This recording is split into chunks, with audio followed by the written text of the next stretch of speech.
مدام ناديه ازي حضرتك؟ الله يسلمك يا دكتوره. احنا كنا بادئين مع بعض 95 كيلو و300، دلوقتي بقى وزننا 73 كيلو ما شاء الله. ان شاء الله. شكرا. باين على حضرتك جدا. شكرا.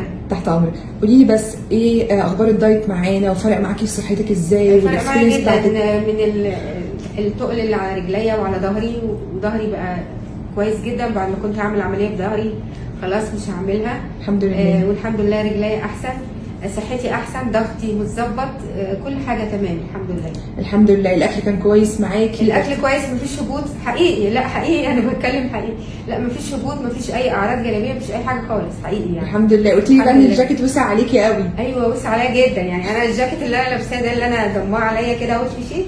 ايوه ما شاء الله. انا كنت بلبسه هنا يقف هنا كده، وكل ده بقى جسمي يعني بيبقى باين يعني، لكن دلوقتي شوفي مقفول ازاي.